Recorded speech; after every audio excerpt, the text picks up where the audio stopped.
La clase, la clase de hoy lleva por título Juan, la comunidad del discípulo amado. Ya abarcamos un poquito, estamos muy cerca de la mitad de la temática y hoy vamos a continuar con un evangelio que, como dijimos al principio, va a salir del molde de los otros tres evangelios, que va a diferenciarse significativamente de su manera, su estilo y la forma en que se acerca a el mensaje de Jesús. Así que vamos a ver cuáles son las diferencias, las particularidades del Evangelio de Juan, comparándola con los evangelios sinópticos.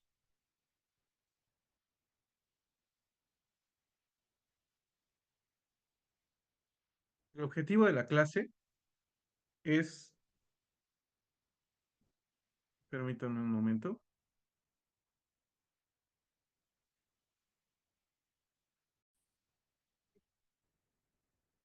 como recordarán en su momento, nosotros vimos que a través del proceso por el medio el cual se llevaron a cabo la recopilación de la información, de las tradiciones, de las historias de Jesús, hubieron al menos tres momentos diferenciales que nos van a servir como pauta para entender la formación de los evangelios. La primera era la aparición de Jesús en la historia.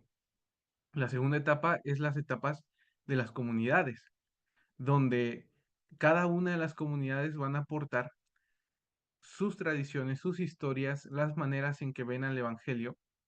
Y esas historias y esas tradiciones, en la tercera etapa, que es la de los redactores, se va a poner por escrito.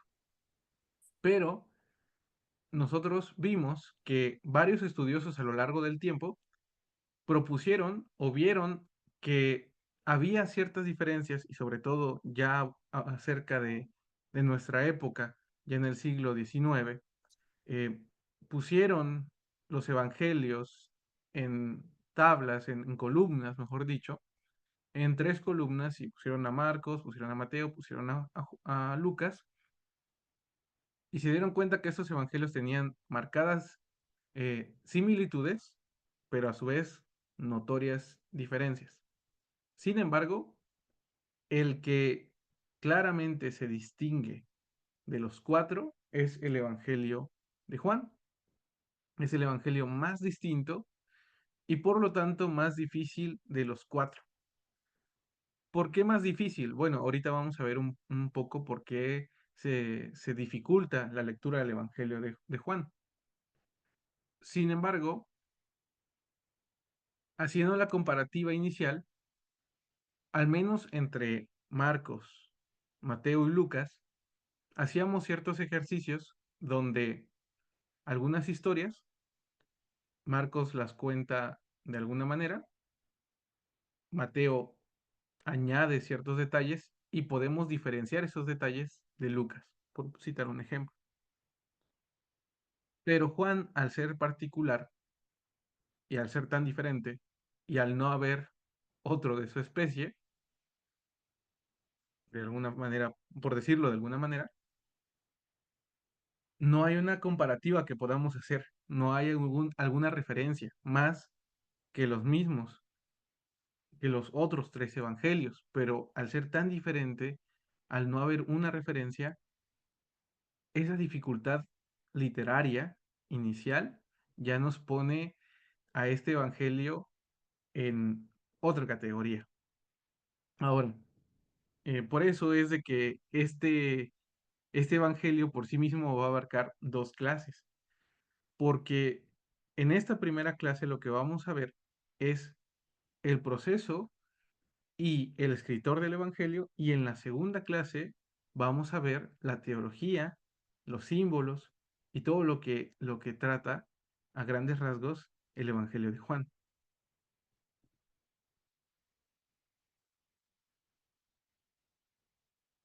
Dentro de las dificultades que nos presenta el Evangelio de Juan es que presenta a un Jesús muy distinto al de los sinópticos. ¿Cómo es que es muy distinto? Bueno, es muy curioso que quizás muchos de ustedes podrían decirme, si yo les digo, levanten su mano, pongan un emoji o respóndanlo en el chat, ¿alguno de ustedes tiene al Evangelio de Juan como su favorito? Que ustedes digan, es el Evangelio que más me gusta leer de los cuatro.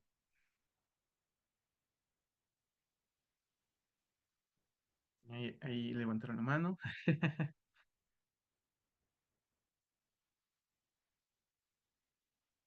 Yasmín dice también que sí, que para ella es su Evangelio favorito. Luis dice también, el mío es el Evangelio de Juan, una manita arriba. Brian dice no, definitivamente no.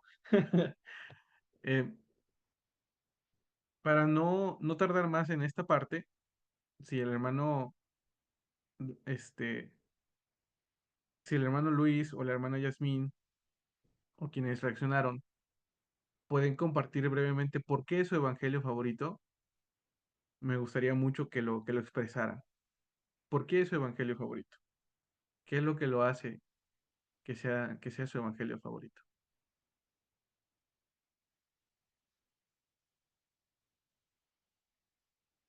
Si gustan, pueden prender su micrófono si es que pueden, y así poder compartir esto Pasamos, más cerca. hermanos. Pasamos, Joel. Sí, preguntabas que por qué el Evangelio de Juan era como uno de nuestros favoritos. Y pues ¿Sí? considero que leyendo a Mateo, Marcos y Lucas es como muy narrativo, o muy desde una perspectiva desde arriba, en tercera persona. Sin embargo, ya el libro de Juan, no sé, lo narra de una forma como más poética y toma ciertos discursos que no están en otros evangelios, como es la oración de Jesús al Señor por sus discípulos. Y siento que es un evangelio que habla desde las emociones, desde el espíritu, desde el corazón y cómo el amor inundó completamente la vida de Juan. Muchas gracias. ¿Cuál es tu nombre? Nada más me aparecen tres puntitos. Ah, sí, Pamela. Pamela, muchas gracias, Pamela. Te agradezco demasiado lo que compartes. Yo creo que ya te adelantaste a la clase, pero diste dos puntos muy importantes, bueno, de tantos que diste, pero de los que yo voy a resaltar también, van a ser los discursos de Jesús. En este Evangelio vamos a tener otro material, otros discursos de Jesús que no los encontramos, como bien dices, en los sinópticos. Y precisamente el que mencionas acerca de la oración de Jesús en el huerto de Getsemaní, a mí también me llama mucho la atención porque de cierta manera as- lo apropio, lo hago mío y digo, Jesús estaba orando por mí. Claro que esa es una interpretación muy personal, ¿verdad? Es muy propia, pero precisamente hay eso en el Evangelio, ¿verdad? Hay esos toques que decías respecto al amor. Dice Luis también en el chat, porque ahí el maestro demuestra su amor para con toda la humanidad. Muchas gracias. Y está ahí el texto, ¿verdad? Más representativo, creo yo, del cristianismo o del mundo evangélico, que es Juan 3:16. Y dice Yasmín, es mi evangelio favorito porque me fue más fácil de entender. Bueno, siempre llama la atención porque eso es algo que se comenta mucho, que el Evangelio de Juan es más fácil de comprender. Y, y me llama la atención porque en mi presentación voy a decir otra cosa y voy a poner los porqués, ¿verdad? Pero es muy notorio esa, este, esa afinidad que tenemos con el Evangelio de Juan. Es más, yo recuerdo que cuando acompañé a algunos hermanos a compartir la palabra con nuevos creyentes, recomendaban que leyeran en el Evangelio de Juan y esa era como la manera, o como el primer acercamiento de las personas al Evangelio. Y Edgar nos comparte, dice, Juan expresa a más profundidad la teología de Cristo. Bueno, vamos a ver que incluso se diferencia bastante de los otros tres y sí, es una teología particular. Así que, hablando de teología, regresando a la diapositiva, comento que el Evangelio de Juan muestra a un Jesús muy distinto al de los sinópticos. Y cuando digo muy distinto, claro que no estoy hablando desde el punto de vista de nosotros, ¿verdad? Del que tenemos en nuestra imagen. Eh, desde nuestra forma de ver los evangelios, sino desde ver a cada evangelio como un documento diferente. Ver a Marcos con una intención, ver a Mateo con otra intención, ver a Lucas con otra intención, y Juan va a tener también otras intenciones, ¿no? Otras intenciones teológicas con la cual va a abordar a Jesús. En primer lugar, vamos a ver las diferencias eh, de las narraciones que comentaba nuestra hermana Pamela, las diferencias en las narraciones que están presentes en el Evangelio de Juan, pero que no van a aparecer en los sinópticos. La primera narración o los primeros historias, textos que aparecen en el Evangelio de Juan, pero no aparecen en los sinópticos, en la primera que puedo mencionar, es el prólogo con la preexistencia de Jesús, ¿verdad?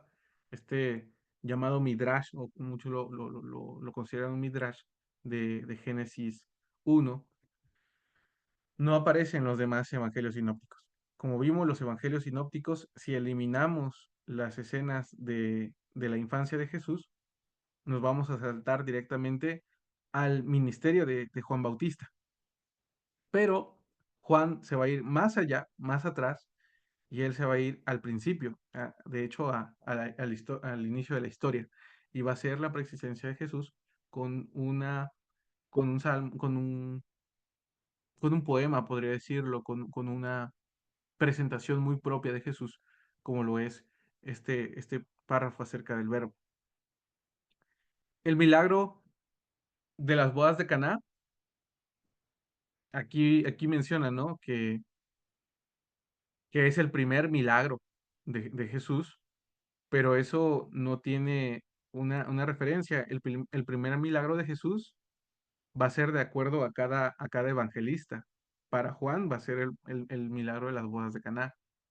Para Marcos va a ser otro milagro, para Mateo va a ser otro milagro, para Lucas va a ser otro milagro. La conversación con Nicodemo solamente aparece en Juan, no aparece en los demás. La conversación con la samaritana solamente aparece en Juan, no aparece en los demás.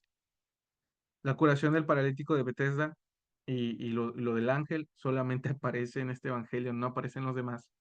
El discurso del pan de vida es curioso porque el milagro de la transformación o de la multiplicación, perdón, de los panes y de los peces aparece en los otros evangelios, pero no aparece el discurso de yo soy el pan de vida que ha descendido del cielo. Eso solamente está en Juan. El viaje de Jesús, el perdón a la adúltera, la curación del ciego nacimiento, otro discurso que es el del buen pastor, solamente aparece en Juan. La reanimación de Lázaro solamente aparece en Juan. Y una escena muy curiosa donde unos griegos quieren ver a Jesús, que delata mucho al autor, solamente va a aparecer en Juan, ¿no? Entonces, bien comentaba nuestra hermana que allí, o mejor dicho, en este evangelio, va a tener historias particulares, discursos particulares de Jesús, únicos, exclusivos de Juan, que lo van a nutrir, que lo van a diferenciar, que están llenos de color. Por ejemplo, la historia de la conversación con la samaritana es una escena muy viva, es muy vivo las descripciones que utiliza el Evangelio de Juan, y lo hace particular respecto a los demás. Pero también vamos a ver algunas, algunas diferencias que probablemente no habíamos notado. Es más, yo el sábado hice esta pregunta y les pedí a los hermanos que buscaran en, en los pasajes de Juan el momento en que Jesús dice, esta es mi carne, esta es mi sangre. y los hermanos pasaron un buen rato buscándolo, y es que en el Evangelio de Juan no aparece la institución de la Cena del Señor.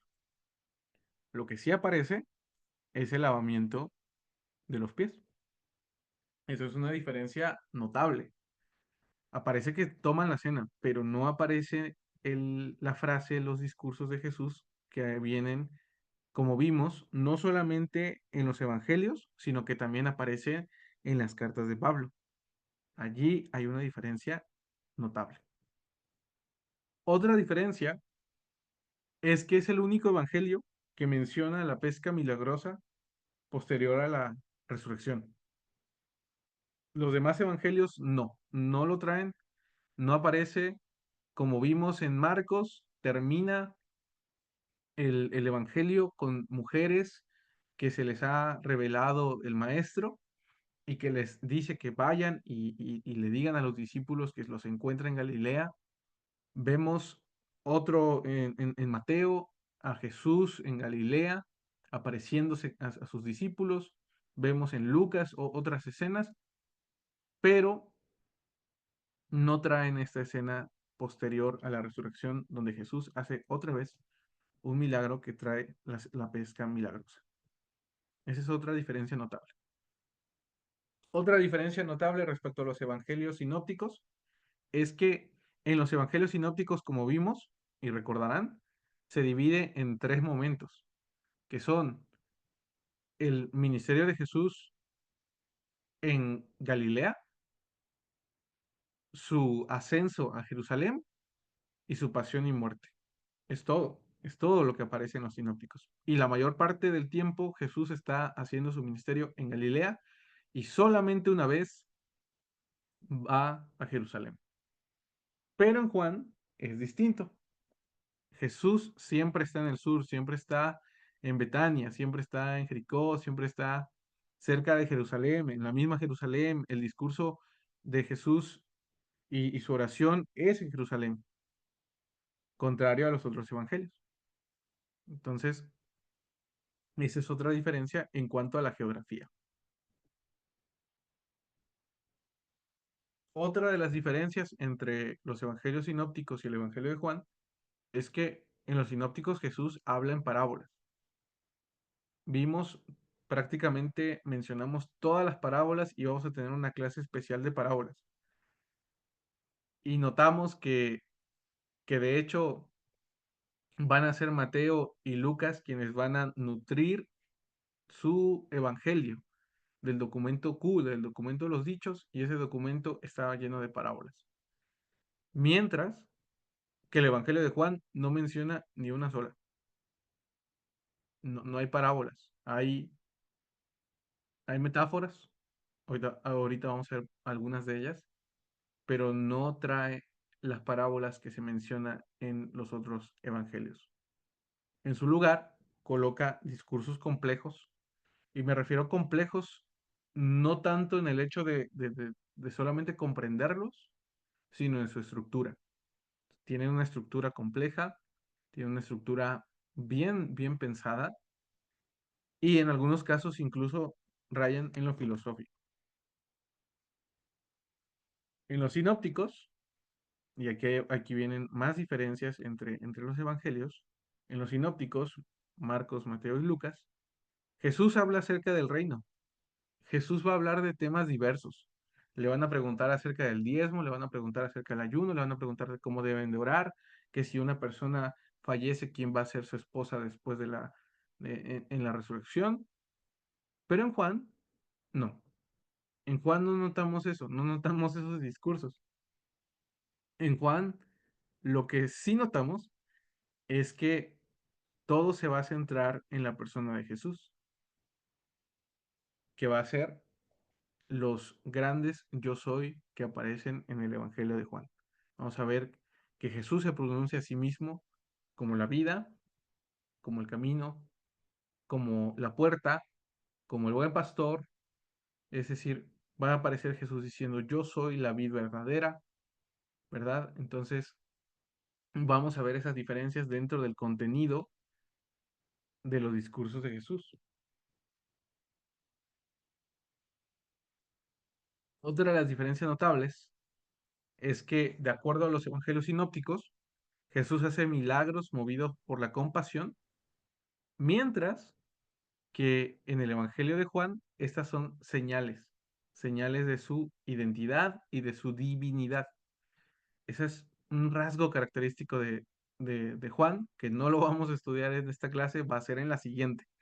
Pero quisiera que ya empezáramos a ver esas diferencias, esos rasgos característicos de Juan, para que cuando se estudien posteriormente ya tengamos la idea de que esto pertenece a el tipo de estructura que tiene este evangelio, ¿no? Entonces, en, en, en Marcos vemos a Jesús movido a misericordia, movido a compasión, y eso lo lleva a hacer los milagros, y cuando hace un milagro en la primera parte del evangelio, le pide a las personas que no digan nada, ¿verdad?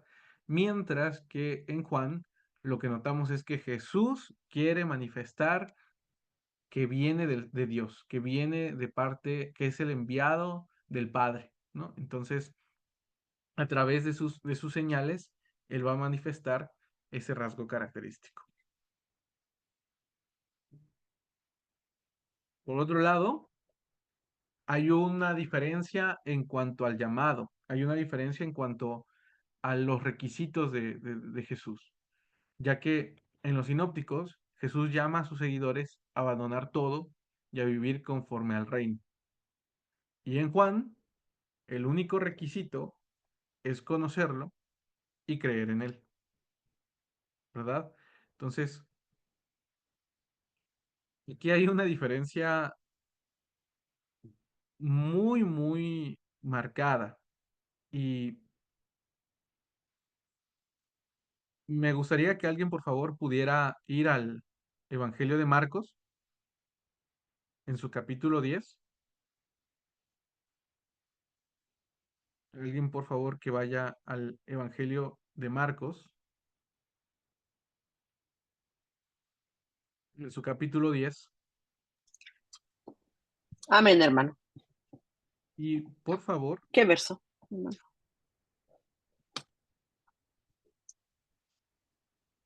por favor, puede leer el verso 21. Va a leer, por favor, el verso 17 y 21, hermana, por favor. Sí, dice así la palabra de Dios.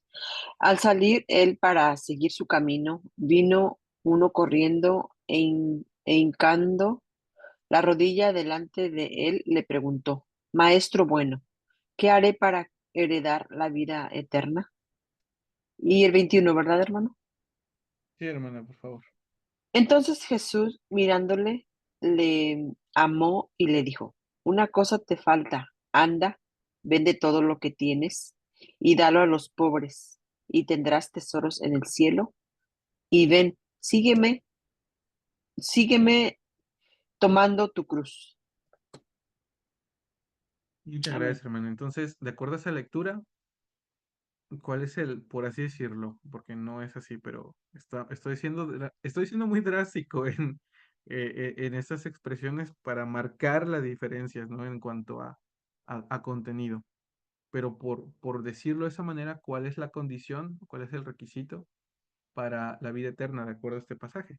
Ah, les digo, estoy siendo muy, muy drástico, siendo muy, muy, muy severo con las palabras, no son las correctas. Pero, ¿cuál sería el requisito, de acuerdo a este pasaje, para la vida eterna?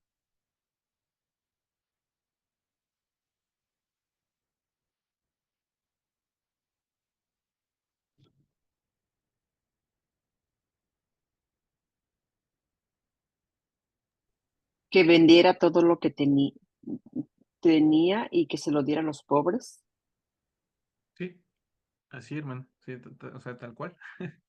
Es, en una primera instancia, Jesús le instruye recordar la ley, la letra de la ley, pero posteriormente, al ver que él replica el hecho de que eso él lo había guardado toda su vida, el no hacer algo, Jesús le llama, le indica que tiene que hacer algo.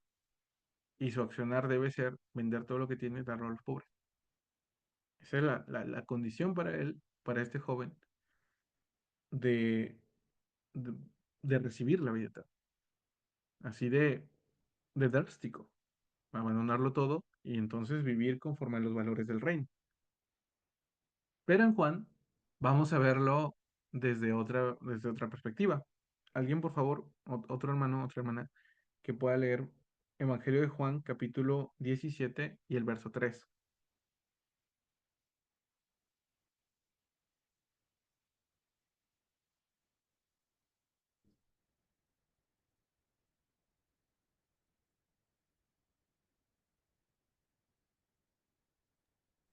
¿Lo puedo leer, hermano?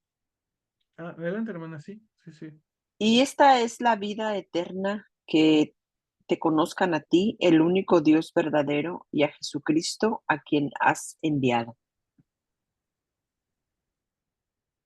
Entonces, de acuerdo a este pasaje de Juan, recuerden en el anterior, la vida eterna, para, para heredar la vida eterna, el, el, el que vino a Jesús tiene que vender todo lo que tiene y dárselo a los pobres. En este pasaje de Juan, basta con conocer a Jesús y conocer a Dios. Claro que conocer a Jesús, conocer a Dios, tiene una carga profunda. No es solamente conocerlo en el sentido eh, de ni material ni rígido de la palabra, pero sí se nota dos maneras de abordar la pregunta, dos maneras de acercarse a ella. Juan va a virar hacia una perspectiva. Los evangelios sinópticos son más drásticos. Hay un llamado más drástico de abandono pleno. En los evangelios sinópticos vamos a ver las frases como de eh, niegues a sí mismo, tome su cruz y sígame. Difícil cosa es entrar al reino de Dios, difícil es que los ricos entren al reino de Dios, mientras que en Juan el matiz va a ser diferente.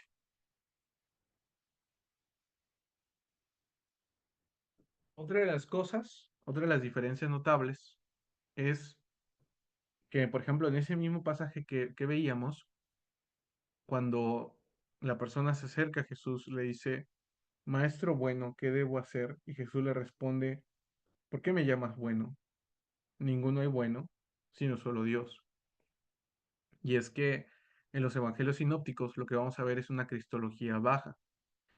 Y por cristología baja se entiende de que no hay no se admite directamente una divinidad por parte de Jesús. Él, como ser humano, eh, encarna a Dios en este mundo, actúa de acuerdo, como vimos en Marcos, a sus necesidades, actúa de acuerdo a sus preocupaciones también, a lo que estaba experimentando en ese momento, muestra ira, muestra ciertas situaciones y, y eso habla de, de una cristología, hablar de cristología es extenso, pero habla de una forma de concebir la divinidad de Jesús donde solamente comienza desde su ministerio, no va más allá. Comienza en el momento en que Jesús es bautizado y su momento donde es recibido por el Padre es posterior a la resurrección. Y eso tiene mucho que ver con la manera en que ellos entendieron a Jesús. Es decir, en un primer momento lo seguían como maestro, lo seguían como profeta, pero, en la cruz y posteriormente en la resurrección, ellos entienden o ellos comprenden que no solamente es un predicador, no solamente es un revolucionario, ellos llegan a comprender que es enviado de Dios, que es nacido de Dios. Entonces, por eso se conoce como Cristología baja o también Cristología eh, ascendente, porque va de un ser humano hacia ser recibido a la diestra del Padre. Mientras que en Juan la cristología es alta, ¿verdad? Y ahí, en lugar de subir, Jesús desciende, es decir, Él está junto con el Padre, está a la derecha del Padre, y baja y toma la condición de ser humano, se hace hombre, ¿verdad? Como vemos en el Evangelio de Juan, capítulo primero, verso 14, dice que aquel verbo fue hecho carne y habitó entre nosotros. Así que son dos maneras de abordar a Jesús muy diferentes. Y en Juan, Jesús sí va a ser consciente de su divinidad, ¿no? Él va a admitir, va a decir, yo y el Padre uno somos. Va a decir que por cuanto me envió el Padre, Padre, glorifícame ahora como lo hiciste antes de que el mundo fuese. Va a haber expresiones como esas de parte de Jesús, donde no esas expresiones no van a estar en los evangelios sinópticos. En los evangelios sinópticos vemos a Jesús mostrando su lado humano, su lado débil, y no es que en Juan no lo sea, pero en Juan sí es consciente o sí muestra una conciencia de su divinidad. Esas son las diferencias. Por lo tanto, nos damos cuenta o podemos llegar a la conclusión que el autor del Evangelio de Juan conoce fuentes y tradiciones muy distintas a Marcos, Mateo y Lucas. Así que son expresiones diferentes porque son tradiciones y fuentes diferentes. Ustedes recordarán que como vimos en una de las clases primarias, al principio, vimos que en el transcurso del hecho de la vida de Jesús a cuando se escribieron los evangelios, la tradición oral fue vital.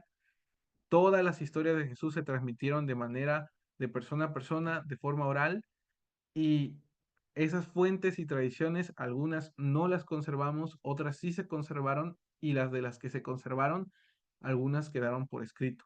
Así que hay muchas fuentes que nosotros no conocemos, tradiciones que desconocemos, pero de las que quedaron, la mayoría se quedaron en los evangelios de Mateo, Marcos y Lucas, pero Juan va a nutrir su evangelio de otra fuente que vamos a ver hacia dónde va. Un erudito de nombre Raymond Brown, que es considerado el mayor estudioso del Evangelio de Juan del siglo pasado, va a proponer, y siempre coloco estos nombres, no tanto porque sean eh, quienes definen nuestra fe, sino quienes iniciaron estos trabajos, y conforme a estos trabajos se ha ido desarrollando el estudio que tenemos hoy. Y él en 1979, en este pequeño librito, lo tengo por aquí, en este pequeño librito que se conoce como la Comunidad del Discípulo Amado, va a presentar una propuesta de por qué el Evangelio de Juan es tan diferente.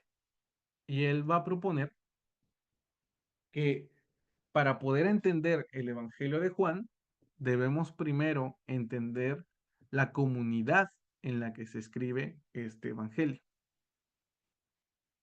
Aquí está el diagrama, quizá la imagen que colocamos en aquella clase donde veíamos la etapa de la conformación de los evangelios. Lo traje de vuelta para recordar esta parte.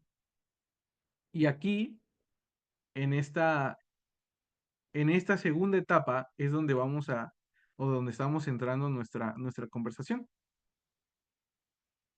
Esta es la etapa, aunque ya debo decir que el Evangelio de Juan va a aparecer a finales del siglo I, principios del segundo. Así que estas fechas que están aquí solamente corresponden a los evangelios sinópticos. Ahí si están haciendo apuntes, hagan una corrección allá, porque esta fecha no va a ser la adecuada. Aquí sí, aquí puse directamente el año 100, precisamente porque el Evangelio de Juan va a aparecer alrededor de dicho año. Y en esta etapa de las comunidades, muy bien, Magdel, ahí es donde debe haber la corrección, gracias. Ahí debe estar la corrección. En esta etapa de las comunidades se va a desarrollar la interpretación de las memorias de Jesús. Cada comunidad, eso es lo que dijimos desde aquel entonces, cada comunidad va a interpretar las historias del acontecimiento de Jesús de acuerdo a su lugar, de acuerdo a su escuela de pensamiento, de acuerdo a si son griegos, si el público al que va referido el Evangelio son romanos, si son judíos, si son de una tradición, etcétera, ¿no? U otra. Así que en esta etapa del desarrollo de las comunidades, de la etapa de conformación, es donde Raymond Brown va a proponer que surge la diferencia entre, y la diferencia marcada entre el Evangelio de Juan y los sinópticos.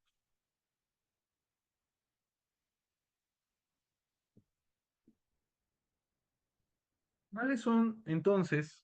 Vimos varias comunidades en aquella clase, pero ¿cuáles son entonces las características de la comunidad donde se desarrolla el Evangelio de Juan? En primer lugar, muchos de los miembros de esta comunidad convivieron o fueron parte del movimiento de Juan Bautista. Si ustedes recordarán, en aquella ocasión también vimos que en los evangelios sinópticos, los primeros discípulos de Jesús eran pescadores. ¿Se acuerdan cuál era el nombre de los 4 primeros discípulos de Jesús de acuerdo a los sinópticos? Eran 2 pares de hermanos. ¿Alguien se acuerda?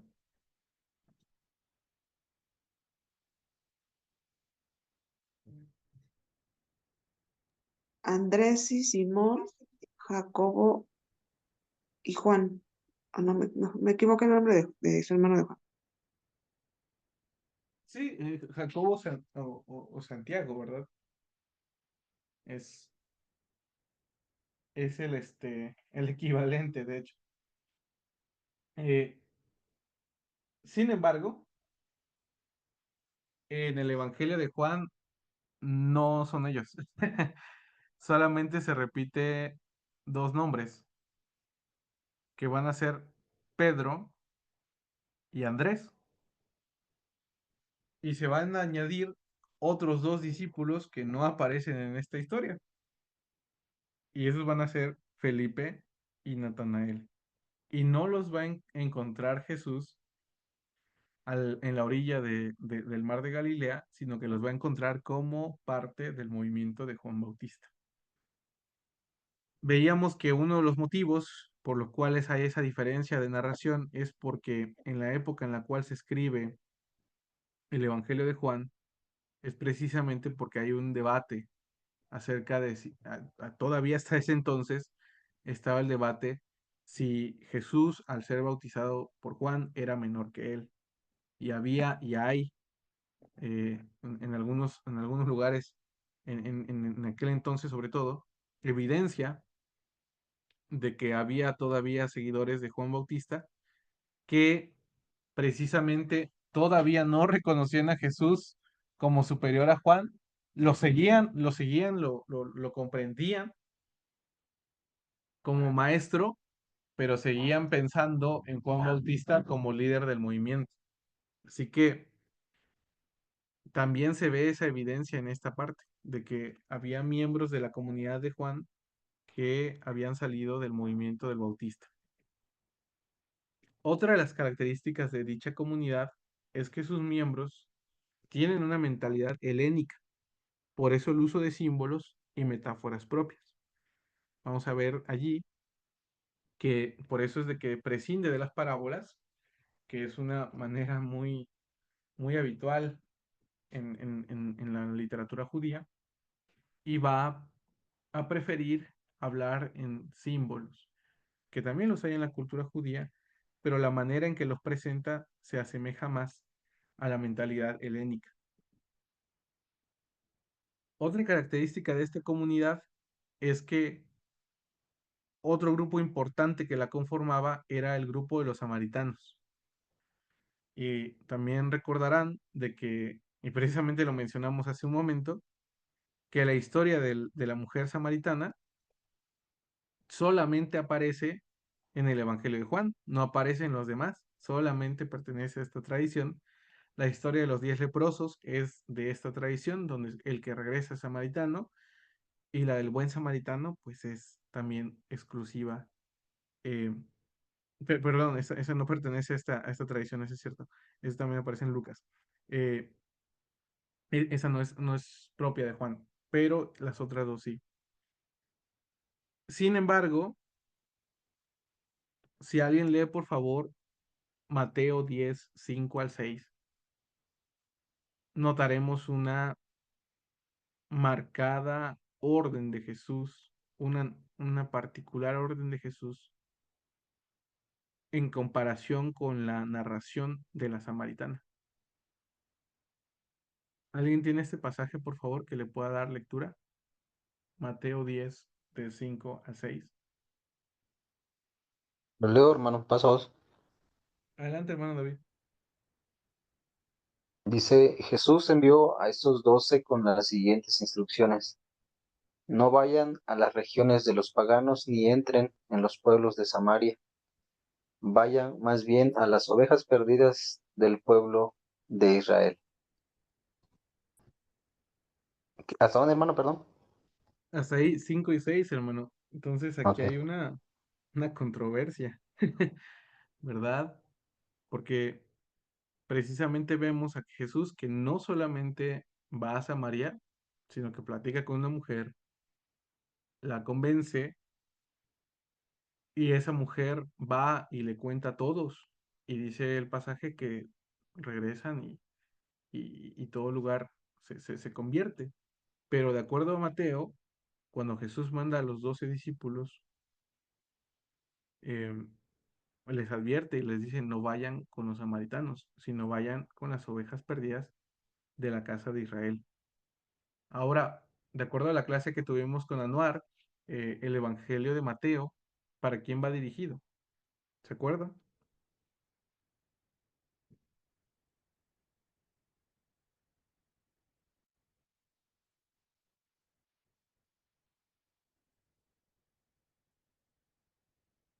¿Recuerdan esa clase? ¿Para quién va dirigido el Evangelio de Mateo?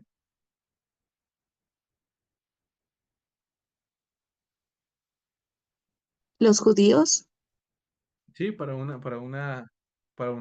comunidad judía o con un pensamiento muy judío.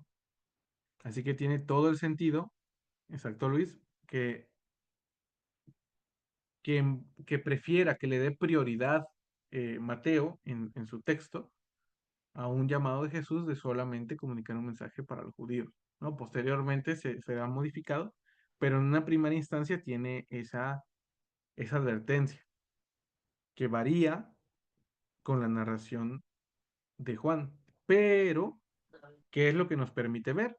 Les decía en aquella clase que esos pequeños cambios nos hablan más de las comunidades, nos hablan más de las particularidades de las comunidades. Y como les decía aquí, esta comunidad, esta comunidad estaba conformada por samaritanos y son los samaritanos quienes van a conservar o van a priorizar historias que recuerden o que tengan que ver con Jesús de acuerdo así mismos. Tienen que aparecer también.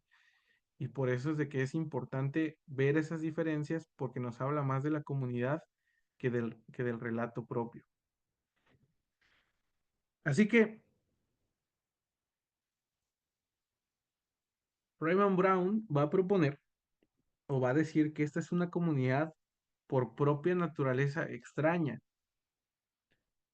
Es particular, esa es su teoría, esa es la propuesta que él propone, ya que estaba integrada por discípulos de Juan el Bautista, por judíos de cultura griega o de pensamiento helenista, por samaritanos y claro, por gentiles. Esta comunidad entonces habría comprendido de una manera muy diferente el Evangelio. Conservaron sus propias tradiciones y no recibieron material de las que se conformaron los evangelios sinópticos. He allí el motivo. El motivo es, de acuerdo a este exegeta, a este estudioso, de proponer que, de acuerdo a las características de este evangelio, era una comunidad tan variada, tan particular, que conservó historias, conservó tradiciones de Jesús muy diferentes a las otras. Otro de los motivos que precisamente mencionamos cuando dice menciona acerca de la corrección de la fecha, es precisamente que este evangelio se va a desarrollar muy posterior a los otros. Y ya un salto de tiempo también implica diferencias, implica otra visión, y precisamente eso nos va a hablar este evangelio, acerca de las diferencias con la primer generación de discípulos a las siguientes generaciones de discípulos que no vieron a Jesús, que no fueron testigos oculares de Jesús. Como vimos, el Evangelio va a presentar en estos pasajes algunas diferencias. Voy a leer este pasaje del Evangelio de Juan capítulo 17 y verso 3. De ahí en adelante van a aparecer algunos versículos más, pero voy a hacer algunas marcadas como observaciones de los peligros que se presentaron con este evangelio. Y no me refiero a que el evangelio sea peligroso, sino la lectura del evangelio como se dio en su entorno causó dificultades. Como decíamos hace un momento, en contraste con lo que dicen los evangelios sinópticos, presenta que Jesús dice, esta es la vida eterna, que te conozcan a ti, el único Dios verdadero, y al que tú has enviado, Jesucristo. Yo te he glorificado en la tierra, he llevado a cabo la obra que me encomendaste realizar. Ahora, Padre, glorifícame tú junto a ti con la gloria que tenía a tu lado antes de que el mundo fuese. Aquí nuevamente lo que decíamos respecto a la conciencia preexistente de parte de Jesús, que es diferente a lo que se ve en los evangelios sinópticos. Una lectura inadecuada de este evangelio llevó a muchos a conformar y a unirse a un grupo sectario llamado los gnósticos. Y es que, como les decía, si los evangelios sinópticos proponen que la manera de heredar la vida eterna es entregando todo lo que tienes y dándoselo a los pobres y llevando tu cruz y seguir a Jesús, y este evangelio dice que basta con creer en Jesús, obviamente muchas personas perdieron el foco y pensaron erradamente que lo importante era el conocimiento. En esta parte, el texto dice, esta es la vida eterna, que te conozcan a ti, el único Dios verdadero. Y esta palabra conozcan en griego es gnosis, que tiene que ver con conocer. Pero estas personas lo llevaron a un extremo completamente ajeno al Evangelio de Jesús, ya que decían que bastaba solamente con conocerlo y no hacer nada más. Por otro lado, estas expresiones fueron difíciles para la iglesia primitiva. Esta parte de respecto a la preexistencia de Jesús no fueron comprendidas de una manera adecuada. Así que este grupo sufrió mucho, ya que estos pensamientos que reflejaban los llevaron algunos a los gnósticos y también orilló a otra herejía conocida como el docetismo, donde se creía que Jesús era una apariencia y nunca vino en carne. Y por eso es que la primera carta de Juan aparece y dice, todo espíritu que no confiese que Jesús ha venido en carne no es de Dios. Así que esta comunidad, la comunidad del discípulo amado, la comunidad del Evangelio de Juan, fue una comunidad completamente diferente, pero también al ser diferente, se enfrentó a este tipo de dificultades distintas a la de la iglesia madre, a la de la iglesia oficial. Y sus textos fueron usados precisamente por los gnósticos para negar ciertas, y por los docetas, para negar ciertas eh, expresiones y ciertos valores y los principios del reino expresados por Jesús. Y se fueron alejando, se fueron apartando. Así que una parte de este grupo entendió que su lejanía con las otras comunidades los alejaría a su vez con el Evangelio, por lo que decidieron unirse a las otras comunidades, a la iglesia oficial, a la iglesia madre. Y es así como el Evangelio de Juan es aceptado por parte de la iglesia en general, pero ya a finales del siglo segundo. Ese es el proceso del Evangelio de la comunidad de Juan, una comunidad distinta, pero por sus propias dificultades también enfrentó adversidades diferentes, precisamente por su manera de comprender también la luz del Evangelio. Hasta allí, esa es la primera parte, y ahora vamos a entrar a la identidad del discípulo amado. Pero no sé si hasta aquí hay alguna pregunta, hay alguna duda o algún comentario que digan, oye, eso no lo entendí, o eso no lo explicaste bien, sobre todo esa parte, sobre todo si no lo expliqué bien, pero alguna pregunta o algún comentario, por favor, que pueda sumar a la presentación hasta el momento.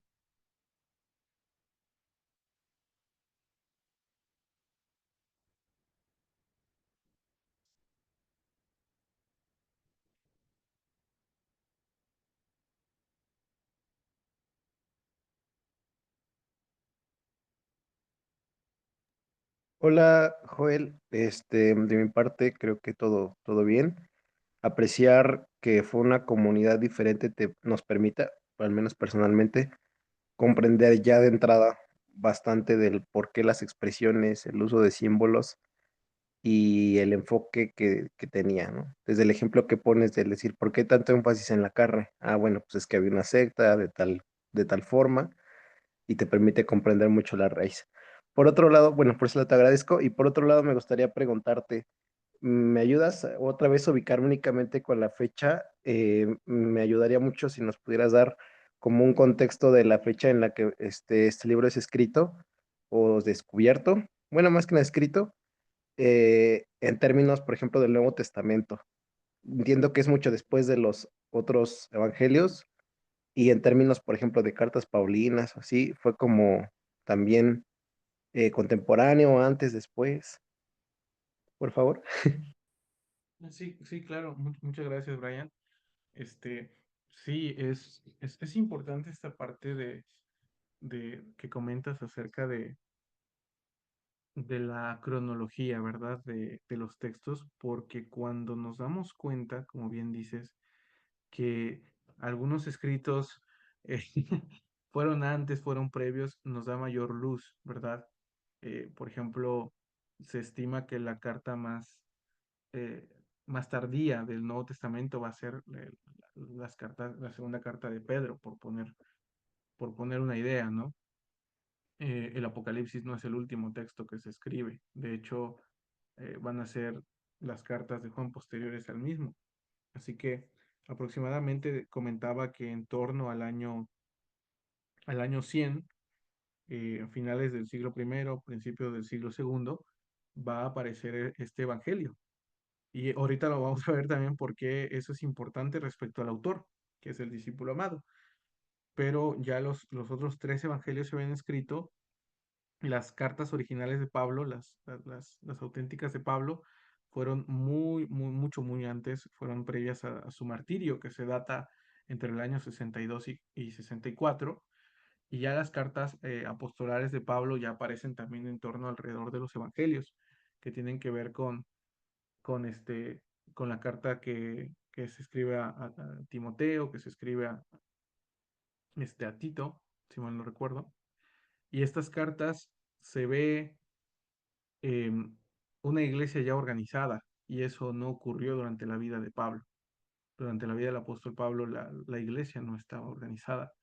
El nombramiento de ciertos cargos dentro de la iglesia no estaba institucionalizado. Entonces, por eso es de que se cree que es posterior y está en torno por allí de finales también de la década de los 90.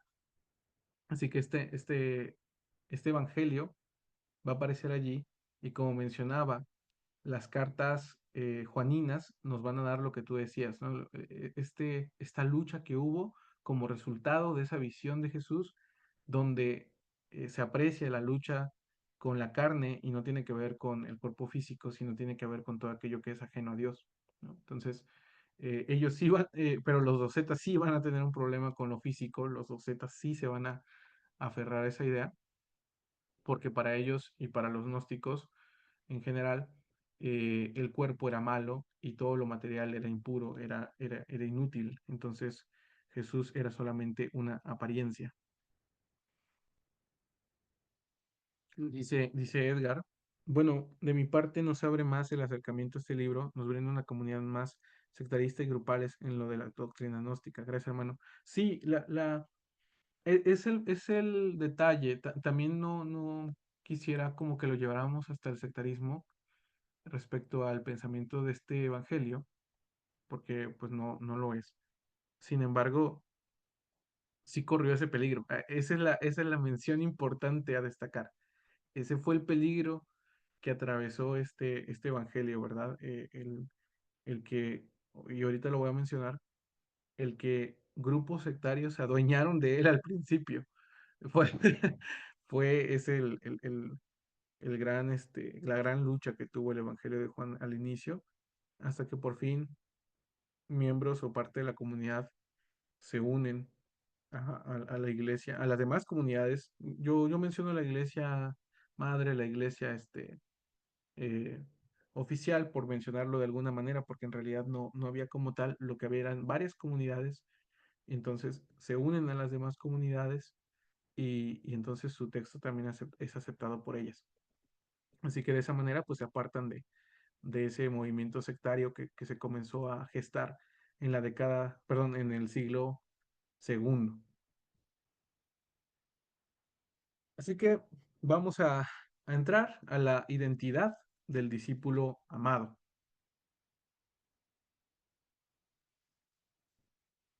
Todos creo que, antes de entrar a esta parte, creo que todos, voy a describirlo, hemos, y voy a hacer también una aclaración. Creo que todos hemos llegado a la conclusión o hemos sabido o tenemos la idea de que quien escribió el Evangelio de Juan fue el apóstol Juan y conocemos de él o, o hemos sabido de él que era el evangelista más joven, era el discípulo de Jesús más joven, era el discípulo que también escribió el Apocalipsis, eso es lo que se ha dicho, un discípulo que según la tradición sobrevivió a ser quemado en aceite y era muy anciano cuando compuso este evangelio. Esos son como algunos rasgos del discípulo Juan. Y cuando dicen el discípulo a quien Jesús más amaba, pensamos en Juan, ¿verdad? Así ha sido y es el pensamiento. Y yo solamente quiero hacer una aclaración respecto a este material y lo que hemos visto anteriormente. Creo firmemente que las personas que nos han enseñado el Evangelio lo han hecho con la mejor de sus intenciones, con el corazón más puro y con el único anhelo que nosotros creamos en Jesús. Sin embargo, todos nosotros tenemos limitantes y una de las limitantes que vimos en las primeras clases es la diferencia respecto al tiempo y respecto al estudio de el material, la cultura, las fuentes de donde proviene el Nuevo Testamento. Nosotros no hablamos griego, nosotros no hablamos hebreo, nosotros no tenemos ese lenguaje como lengua madre, ni tampoco tenemos la cultura que ellos vivieron.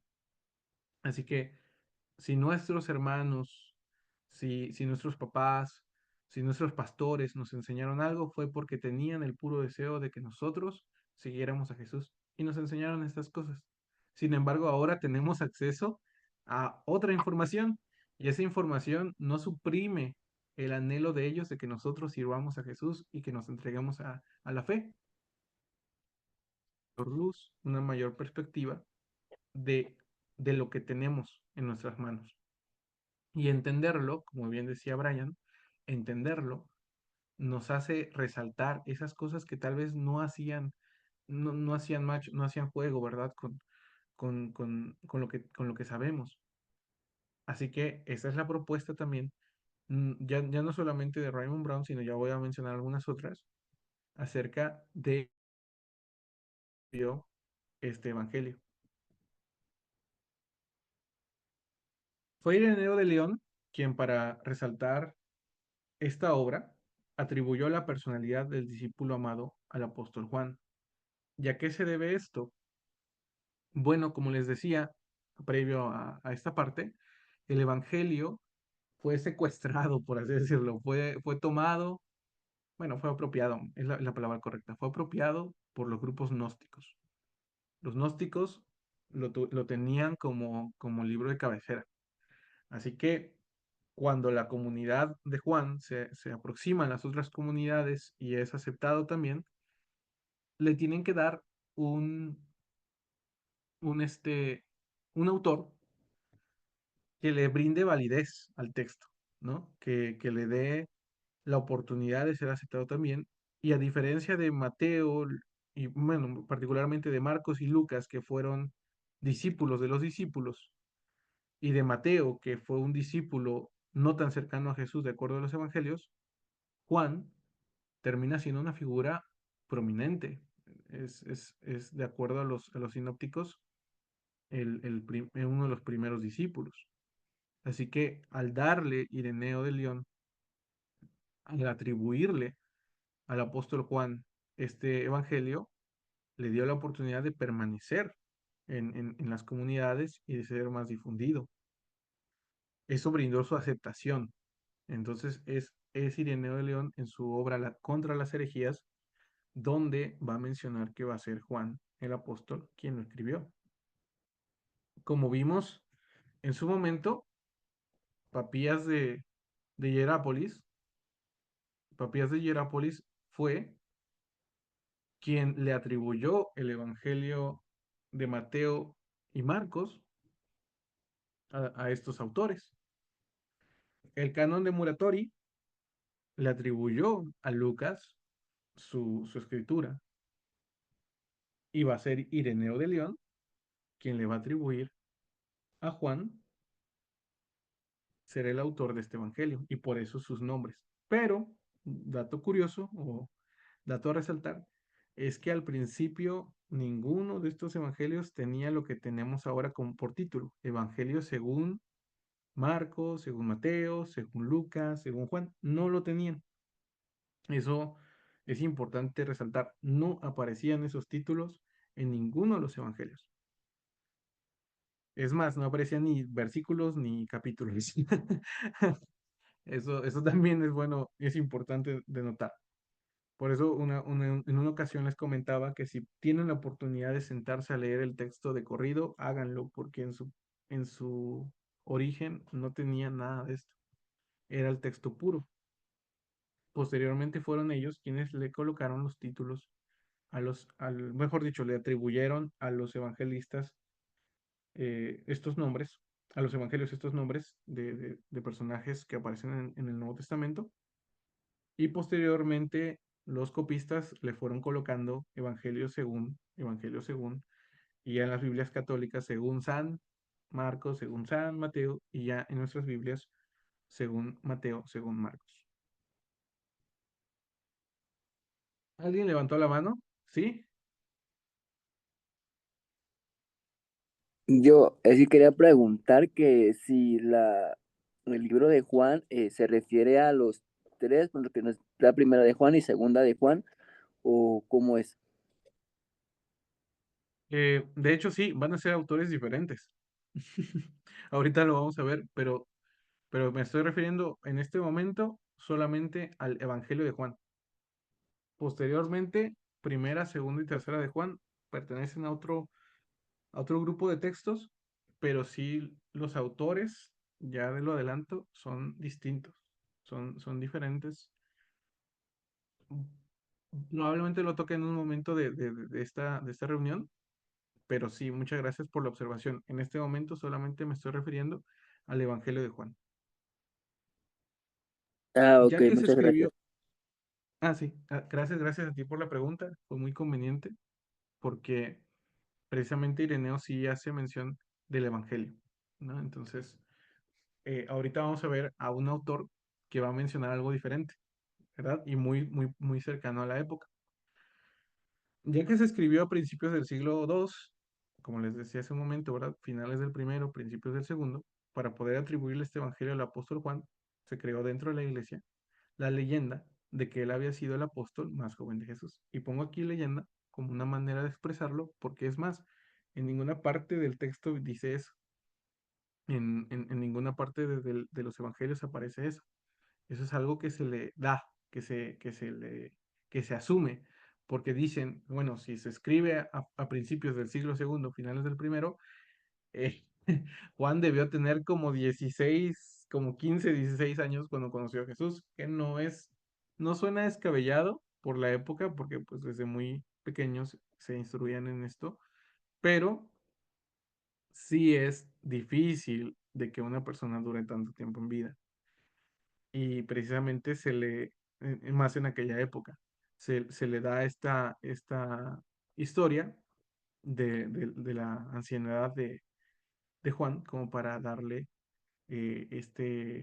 para atribuirle este evangelio. Si pueden ver en pantalla, notarán que incluso en las pinturas que nosotros tenemos disponible hoy en día, Juan va a resaltar porque es el personaje que se denota más joven, que tiene rasgos más juveniles. E incluso en las pinturas como las de la Última Cena, al estar al lado de Jesús, va a ser el personaje que va a tener los rasgos, insisto, más de menor edad. Va a ser el personaje que así aparece representado, mientras compárenlo con los demás discípulos, ¿verdad? Esto de acuerdo a la tradición. Vean aquí a, no sé quién sea, de acuerdo a los autores, pero vean sus prominentes barbas. Vean, incluso se encuentra calvo, ya tiene entradas pronunciadas, pero Juan no. ¿Por qué? Porque esa fue la tradición que se conservó acerca de él, con tal de preservar la atribución del Evangelio. Y si vamos más allá, en la pintura de Da Vinci, incluso se le da apariencia femenina. Ahorita va a haber una propuesta también por allí, pero esto todo dentro de la tradición. Comparen a Juan con quien tiene al lado y vean la diferencia de edades. Todo porque como este evangelio aparece hasta el final, es el último en escribirse, para darle esta atribución a Juan, tienen que resaltar su juventud, porque si no las fechas no cuadran. Sí, adelante, hermano. Una pregunta, hermano. En sí, bueno, el apóstol Juan y ahí, sabiendo la pintura, creo que me saqué de duda más que ustedes saben más que yo. ¿Siempre tuvieron el cabello largo o así es como es su representación? Muchas gracias. La representación es más propia de la época, de cuando se escribió, cuando se pintaron, ¿sí? Ah, ok. Sí, sí, no era tan común. De hecho, Pablo lo menciona, pues, de que en el Imperio Romano era más común ver a los hombres con el cabello corto. Era parte. Incluso los egipcios se quitaban la barba. Entonces, cada cultura tenía diferentes expresiones, pero eso del cabello largo pertenece más a la época del pintor. Pero también Así es como perdón. imagino el cielo, no seas blasfemo. Entonces, eh, precisamente también ese sería buenísimo, ya que anda por ahí Anuar. Y si les llama la atención, podríamos hacer, y claro, investigar al respecto porque se puede hacer tan solo una clase, un curso de cómo exegéticamente las pinturas nos muestran las diferentes maneras de ver a Jesús a lo largo del tiempo. O sea, esa es una clase que estaría padrísima a los que les llama la atención esta parte, pero precisamente porque a lo largo del tiempo no se ve de la misma manera las historias bíblicas. Cada época nos va a dar pistas de la manera en que ve a los evangelios. Pero bueno, entonces, esta tradición, esta leyenda acerca de Juan, me refiero a ella como leyenda, insisto, por el hecho de que no hay evidencia dentro de los evangelios al respecto, pero lo que nos da es esta manera para mantener la propuesta de que él haya sido el escritor de este evangelio. Sin embargo, el propio evangelio nos dice quién fue escritor. Dice, este discípulo amado es el que da testimonio de estas cosas y que las ha escrito. Y nosotros sabemos que su testimonio es verdadero. Bueno, si leo Juan, capítulo 21, el verso 24. Entonces, de acuerdo al propio Evangelio, quien escribió este Evangelio fue el discípulo amado.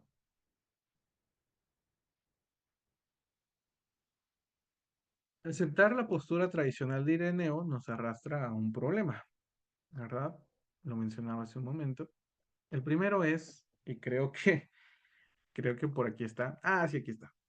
Nos arrastra un problema, ¿verdad? Aquí está un gran meme. Creo que algunos de ustedes lo han visto. Y es que si aceptamos que Juan escribió el Evangelio de Juan, tenemos que aceptar que Juan, al escribir quién era el discípulo más amado de Jesús, pues está poniendo la misma medalla, ¿verdad? Entonces, eh, esa es una dificultad, porque la propuesta que se hace es que Juan no menciona su nombre porque era muy humilde, pero creo que no tiene mucho, o no denota mucha humildad el decir, pues yo era el que Jesús más quería, yo era el más amado, yo era el más consentido de Jesús. Creo que no denota tanto esa humildad. Ese es el problema que menciona. Por otro lado, la evidencia del Evangelio de Marcos nos da a entender que el apóstol Juan, para el año 70, cuando se escribió el Evangelio, ya había sufrido el martirio. Entonces, las fechas no dan. Por eso les digo, lo tienen que poner joven primero porque este Evangelio aparece en una época muy tardía, pero cuando vemos la evidencia del Evangelio de Marcos, notamos que para la época en que se escribe este Evangelio, que es el año 70, el apóstol Juan ya había sufrido el martirio. ¿Y cómo sabemos eso? Un día se acerca Jesús a sus discípulos, dice Marcos 10:39, y se acerca Jesús, perdón, Santiago y Juan, los hijos del Zebedeo, y le dicen, Maestro, queremos que nos concedas lo que te pediremos. Él les dijo, ¿qué quieren? Le dijeron, sentarnos en tu gloria, uno a la derecha y otro a la izquierda. Jesús les dijo, no saben lo que piden. ¿Pueden beber la copa que yo beberé? ¿O ser bautizados con el bautismo que yo seré bautizado? Le dijeron, sí podemos. Jesús les dijo, la copa que yo beberé, la beberán, y serán bautizados con el bautismo con que yo seré bautizado. Pero sentarse a mi derecha o a mi izquierda no puedo concedérselos yo. Es para quienes está preparado. Así que el texto lo que sugiere es que para la época en que se escribe, ellos ya han bebido la copa y ya fueron bautizados con el bautismo con que Jesús fue bautizado. Y beber la copa significa tomar los sufrimientos de Jesús. Entonces, según el Evangelio de Marcos, o de acuerdo a Marcos, ellos ya en ese momento habían sufrido. Y eso sí se puede evidenciar al menos de Santiago, de acuerdo a Hechos, fue decapitado. De Juan no se preserva una tradición precisamente porque lo que se hizo fue preservar la idea de que él era muy joven, pero Marcos nos da a entender que ya había ocurrido este evento, porque ya lo da como un hecho. O sea, la copa que beberán, la beberán. La que yo beberé, la beberán. Y serán bautizados con el bautismo que yo seré bautizado. ¿No? Entonces, para Marcos esto ya ocurrió. Entonces, si no es Juan, el autor del cuarto evangelio, ¿cuáles son las propuestas que se hacen? ¿O qué sugieren los especialistas? ¿O qué sugieren algunos teóricos también? ¿O algunos conspiranoicos? Porque hay una conspiranoica aquí que voy a mencionar, solamente como parte de. Pero, hace rato mencionábamos a Papías de Hierápolis, quien admite que él no conoce al autor del evangelio. Él dice, a diferencia de Ireneo, yo no sé quién lo escribió. Lo que sí sé es que hay un autor, bueno, eso es lo que menciona Papías, esa es la propuesta de Papías, que es Juan el Anciano. Y aunque aquí puse una imagen de alguien ya adulto, en realidad no hace referencia a eso, pero eso es lo que se nos viene a la mente, lo imaginamos de esa manera. Y como preguntaba hace un rato uno de nuestros hermanos, eh, precisamente el Papías atribuye las cartas a el anciano, porque precisamente eso dice. ¿Alguien tiene por allí creo que es la tercera carta de Juan, en su primer versículo? Sí, ¿alguien tiene la tercera carta de Juan en su primer versículo? Bueno, primer versículo y segundo versículo.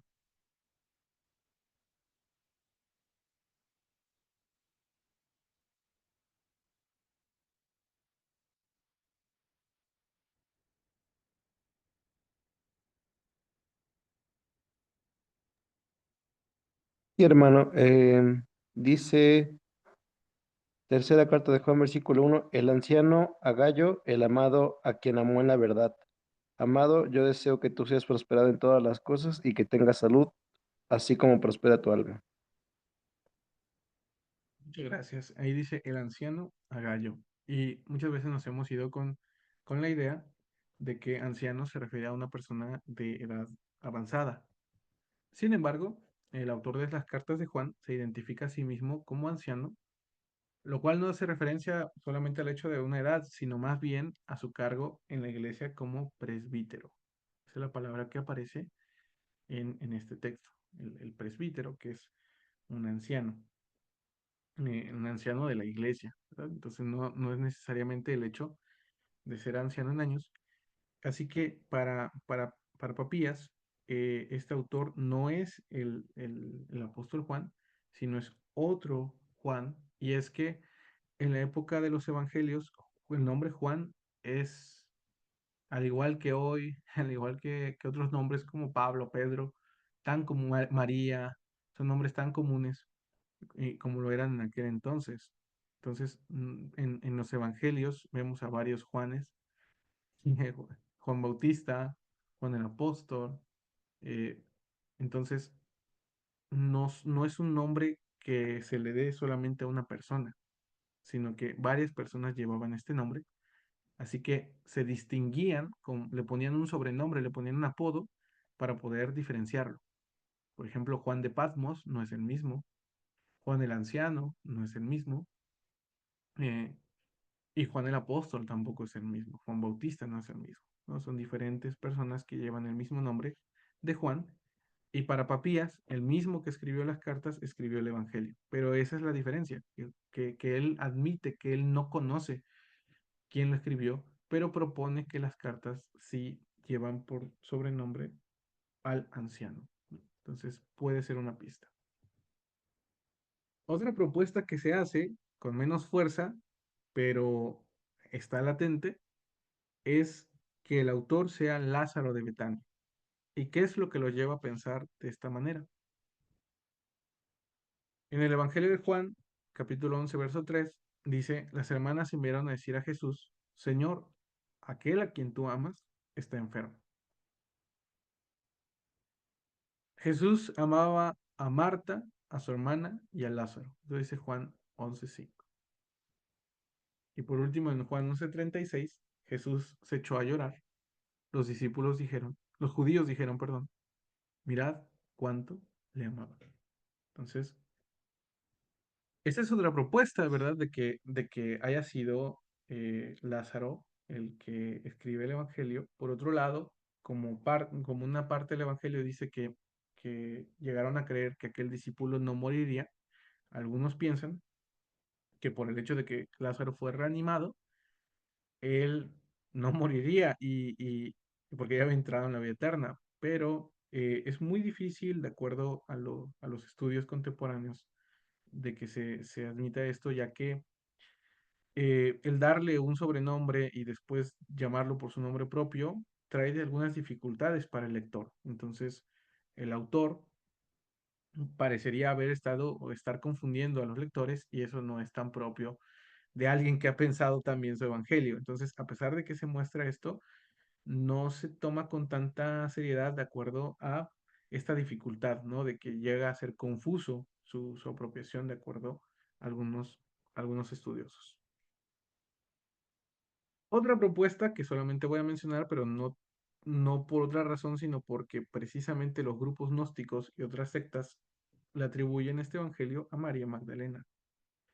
Por eso mencionaba también el hecho de que pues, se le ha dado esta mención, porque en ciertos evangelios apócrifos mencionan que María era la discípula que Jesús más amaba. Entonces, aunque es un tema difícil y no lo vamos a poder abordar ahorita, pero es esa la razón. Y como este evangelio circuló en ciertos grupos sectarios, por eso es que algunos lo proponen, pero nuevamente hay mucha dificultad de que esto sea admisible hoy en día, incluso, ¿no? A pesar de que haya mucha contrariedad. Pero hay una cuarta propuesta y es la con la que vamos a cerrar, y no tanto porque sea con la que más me quede, sino porque me gusta mucho la manera en que se aborda.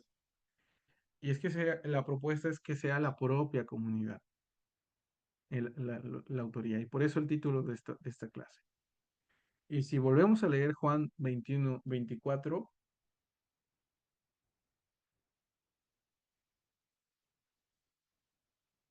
si alguien lo tiene allí otra vez y le puede dar lectura, le agradecería muchísimo.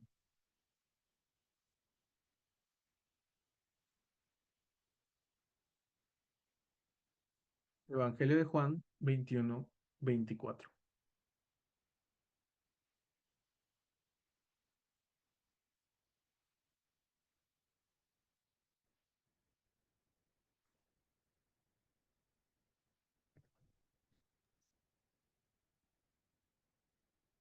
Ese es el discípulo que da testimonio de estas cosas y escribió estas cosas y sabemos que su testimonio es Adelante, verdadero. hermano.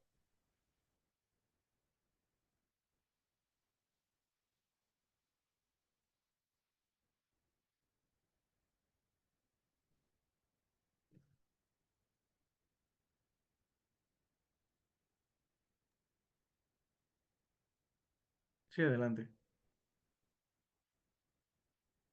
Gracias. Perdón, es que como que creo que no me escuché, pero a ver, lo leo.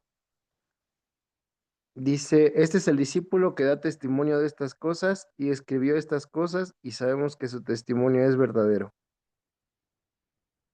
Muchas gracias. Allí hay una como que trampilla, ¿no? Como que pista. Porque dice, este es el discípulo que da testimonio de estas cosas, pero eso está en singular. Sin embargo, la segunda parte está en plural. Y sabemos que su testimonio es verdadero. Aquí habla de un grupo de personas, o sea, que respalda lo dicho por el discípulo que Jesús amaba. Y parece ser que este grupo de personas, esta comunidad de personas, es gestora de este evangelio. Como dato importante, para este estudio, es el único evangelio que no menciona la palabra apóstol.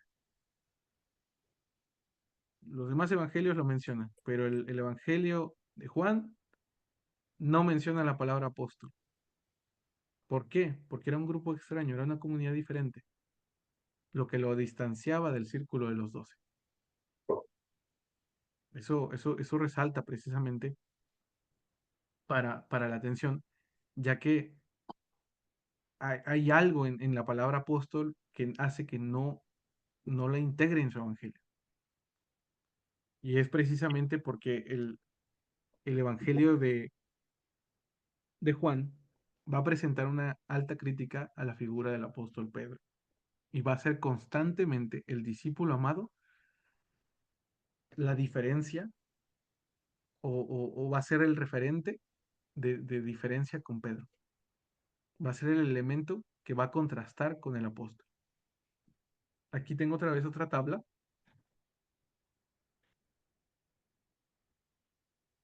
De estas tablas que nos gustan mucho.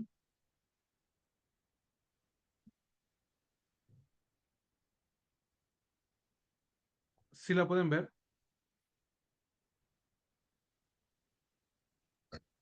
Sí. Perfecto. Sí, hermano. Perfecto. En esta tabla vamos a ver del lado izquierdo las características del apóstol Pedro y del lado derecho vamos a ver las características del discípulo amado. En identidad, Pedro es uno de los 12, es un líder reconocido, ¿verdad? Pero el discípulo amado va a ser un personaje anónimo. No va a mencionar su nombre, siempre va a decir el discípulo a quien Jesús más amaba. En su relación con Jesús, el apóstol Pedro promete seguir a Jesús hasta la muerte, pero al último momento lo niega. Eso en Juan 13, 37 al 38. En contraste, el discípulo amado representa una intimidad profunda con Jesús y se recuesta en su pecho. Ahí mismo, en el mismo capítulo. En la cruz, Pedro está ausente porque lo ha negado. Momentos más adelante, el discípulo amado está al pie de la cruz con la madre de Jesús. En la tumba, el apóstol Pedro llega después del amado, pero cuando llega se muestra incrédulo. El discípulo amado ve que Pedro corre y corre más rápido que él, quiere llegar antes que él, y cuando llega, cree al ver los lienzos. Cuando salen a la orilla del lago, el apóstol Pedro no lo reconoce hasta que el discípulo amado se lo hace saber. El discípulo amado ve a Jesús y dice, es el Señor. Y en su misión, el apóstol Pedro se le encomienda apacentar sus ovejas, símbolo de un trabajo pastoral que probablemente ha dejado de hacer. Mientras que el discípulo amado se insinúa que él puede quedarse incluso hasta que Jesús venga. Así que el contraste es notorio. La figura de Pedro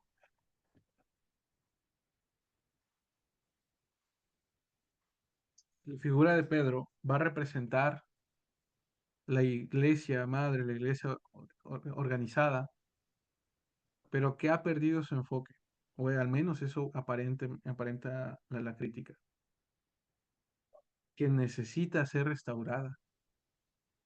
Es la iglesia que a pesar de haber tenido un encuentro con Jesús, no vive de acuerdo a ese encuentro. Se ha quedado a medias, se ha quedado sin la experiencia plena del Espíritu, ¿no?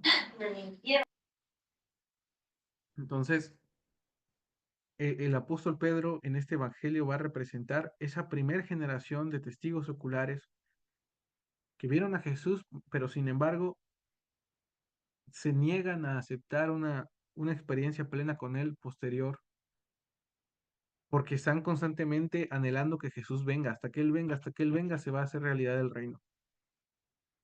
Sin embargo, el tiempo ha pasado, la mayoría de discípulos ha fallecido o ha sido asesinado, y una nueva generación se hace presente.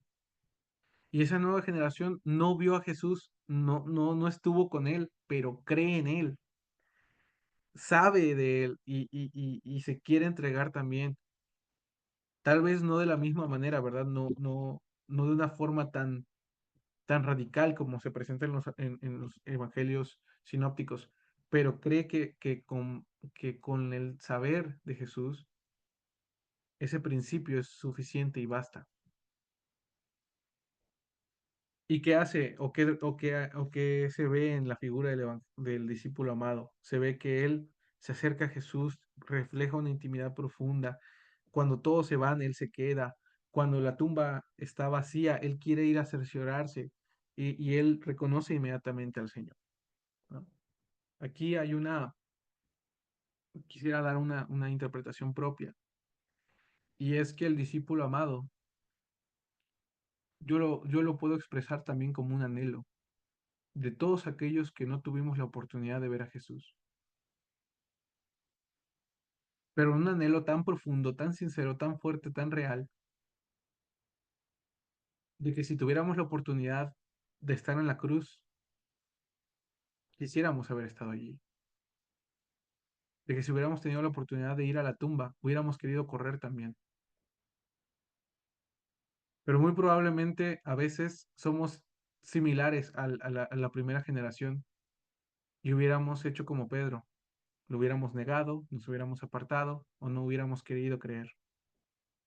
Sin embargo, me gustaría dar esa pauta, ¿no? De anhelar ser como el discípulo amado, que está donde Jesús está, que se recuesta en el pecho de Jesús, que busque estar lo más cerca del Señor.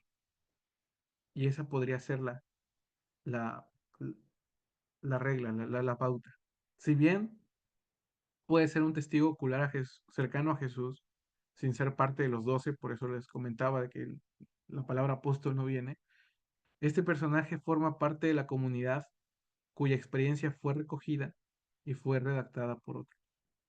Así que la propuesta es un testigo ocular, es otro discípulo de Jesús que no formó parte del círculo cercano, pero estuvo allí. Y a diferencia de los primeros, él comparte su experiencia con esta nueva generación, con esta nueva comunidad distinta, con esta comunidad extraña. Y esta comunidad extraña abraza y recoge esa experiencia de fe en su tiempo, a finales de siglo. Y son ellos los que dan testimonio de estas cosas. Y entonces no es el trabajo de una sola persona, sino es el trabajo comunitario, es el producto de una comunidad, este evangelio. Y como conclusión, el discípulo amado representa al modelo de creyente perfecto, el que ama, el que cree sin ver, que permanece fiel, reconoce al Señor y corre para llegar a su encuentro. Muy bien, esas son algunas propuestas, son algunas maneras de abordarlo, precisamente porque el material de Juan nos permite o nos da muchísima luz como para seguir estudiándolo, y esto sería solamente una pequeña propuesta. Hay otras más, pero si nosotros nos mantenemos más bien fieles, no tanto como a quién lo escribió, sino a las características de este discípulo amado, no es tanto el nombre, sino lo que representa. Si nosotros nos acercamos más a estas características del discípulo amado, seremos entonces un discípulo que está donde Jesús está, que se queda cuando otros se van, que corre cuando los demás solamente quieren caminar. Es un discípulo que no le da pena, que no se avergüenza de querer estar lo más cerca de su maestro. Y ese discípulo y esa comunidad, pido a Dios que seamos también nosotros. ¿Les parece? Y si hay preguntas o comentarios, pues sería el momento y ya vamos cerrando esta charla.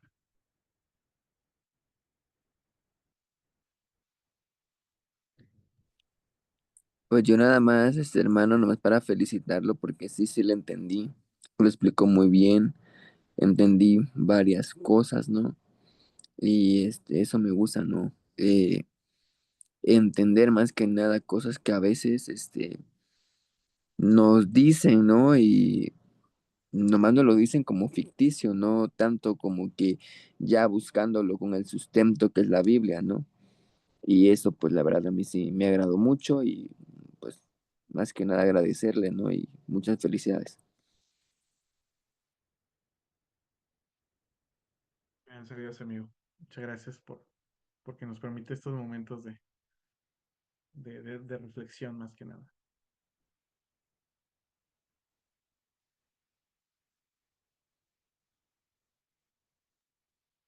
No, hermano, yo también quiero agradecerle. La verdad es que estaba escuchando esto y viéndolo con la Biblia, y es como de que, wow, ahora todo tiene sentido.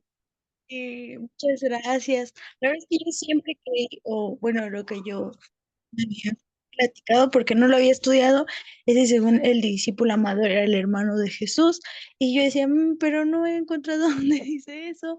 Pero ahora como conociendo más acerca de lo que él es y lo cómo buscaba a Jesús y cómo hablaba de él, la verdad es que tiene más sentido. Y también contrastándolo con lo que dice la palabra. Muchas, muchas gracias, hermano. Estos comentarios se sienten en lo más profundo del ser en la muerte.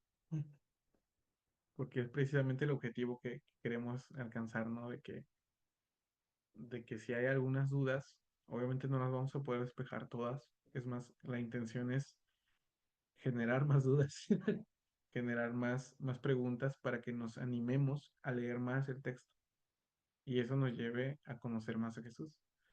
Entonces, eh,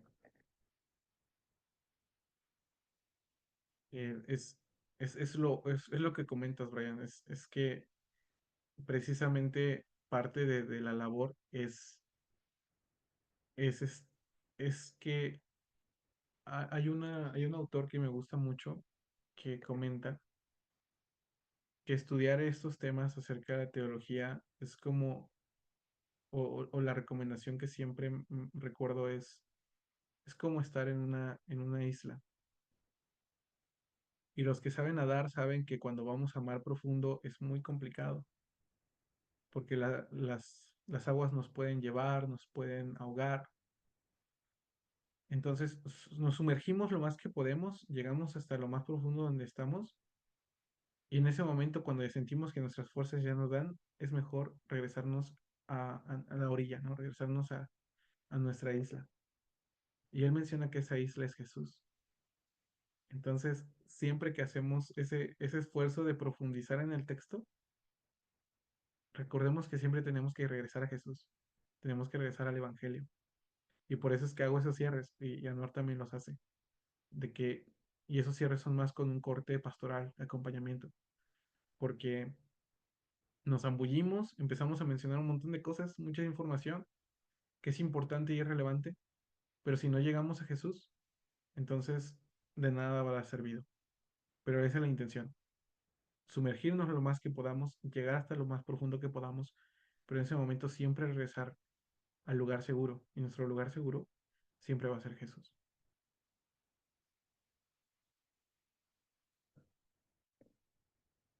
Dice, que seamos aquel discípulo amado. Así es, Luis. Ese es el anhelo de nuestro corazón. Sí, hoy tuve un problema. No cargué mis AirPods, por eso es que el micrófono y a aquellos que le subieron el volumen, gracias. Pero sí, ese fue el detalle hoy, el que no tenía los AirPods cargados. Y muchas gracias, Lisette. Que Dios nos siga guiando a todos. Entonces, pues sin más por el momento, gracias a todos por estar y que el Señor nos bendiga. Seamos el discípulo amado de Jesús.